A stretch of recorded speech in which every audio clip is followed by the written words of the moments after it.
students, I am Rajashri ma'am, and this is the third part of the story, explanation of the story, A Shot in the Dark, written by Miss H. Munro. Here, if you have watched the previous videos, then you know that Mr. Sletherby was visiting a place called Brill Manor to Mrs. Solpen Jago to spend his weekend. And it was the journey was profitable, might be profitable for him, and so he was pleased in his mind. And but he found a person in the railway carriage who was in distress. That person told him that he had left his purse, coin purse, and so he was running out of money, and he wanted to borrow 4 quid from Mr. Sletherby. Uh, and as he told him that Mrs. Solpen Jago was his mother, and he was rambling for 6 months here and there. That is why he didn't meet his mother for 6 months. But he would go to Brill Manor on Monday, and he would repay the debt to Mr. Sletherby. But Mr. Sletherby had a doubt in his mind, so he asked him about his family crest. Crest means insignia or badge by which a family which was the identity of that family, and about which Mr. That young person told that it was a Debbie lion and cross and crosslet was the crest of his family, but about which Mr. Sletherby said, no, it's not that. Your mother had written me on a letterhead which had a crest of running greyhound. After that,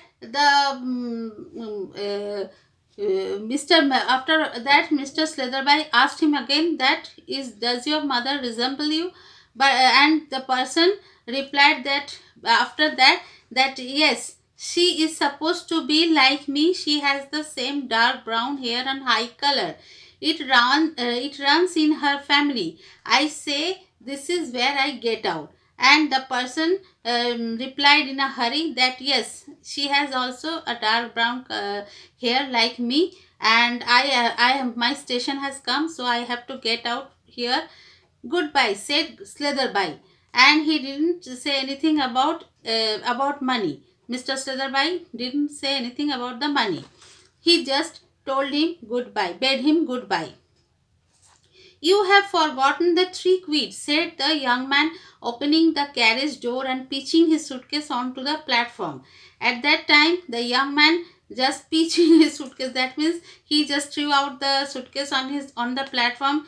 As you have seen before, that person was extremely careless, and so he just threw the suitcase onto the platform, and reminded Mr. Sletherby that you have forgotten about the 3 quid which you had promised to lend me. I have no intention of lending you £3 or 3 shillings, said Sletherby severely. Now Sletherby has become more cautious, and he says that no, don't, not even 3 shillings, £3 or 3 shillings, nothing I will give you. But you said, I know I did. My suspicions hadn't been roused then, though I hadn't necessarily swallowed your story. Yes, I told you that because that time I was not that much doubtful. I hadn't necessarily swallowed your story. That means I didn't believe your story totally. But the error about the but I was not that much doubtful at that time. The error about the crest put me on my guard, but you had committed a mistake about the crest, and that has saved me from being cheated by you, notwithstanding the really brilliant way in which you accounted for it. Though you have described, narrated the story in such a brilliant way. Then I laid a trap for you. I told you that I had never met Mrs. Solpenjago, I had laid a trap for you, and I told you that I had never met Mrs. Solpenjago. As a matter of fact, I met her at lunch on Monday last. Actually, as a matter of fact, means actually, I met her at lunch, and she is a pronounced blonde. Pronounced means visibly, or noticeably. She is a blonde. Blonde means she has dark. She has golden yellow hair. The train moved on, leaving the so-called son of the Solpin Jago family cursing furiously on the platform. And the train had gone away, and the son of Solpen Jago family. Now it is not proved that he's whether he's actually the son of Solpen Jago family or not. But so the writer has written it, so-called Solpen, a son of the Solpen Jago family, and he was cursing furiously on the platform. Well, he hasn't opened his fishing expedition by catching a flat, chuckled Slatherby. Now Slatherby was very much more pleased than before, and he was telling in his mind that yes, you have you haven't started opened his he hasn't opened his fishing expedition by catching a flat. That means I have caught a flat. That means I have caught a person, a cheater, uh, in an unprepared manner. Catching a flat means to catch someone in an unprepared manner, when he is not prepared, that someone may come and catch him, catch a I mean a guilty person. And that means he you are a fish, and I have caught you unprepared. He would have an entertaining story to recount at dinner that evening, and his clever little trap would earn him applause as a man of resource and astuteness. And now he has got a story to narrate to everyone and get a lot of praise from them. And he was still telling his adventure in imagination to an attentive audience of dinner guests when the train drew up at his destination. And he went on telling the story to an imaginary audience, when the up to the when he has not come to the destination. And in the at that time when he was going to the destination by the train, on the platform, he was greeted sedately by a tall footman. He sedately means quietly. He was quietly greeted by a tall footman, and noisily by Claude People, an important lawyer who had apparently travelled down by the same train.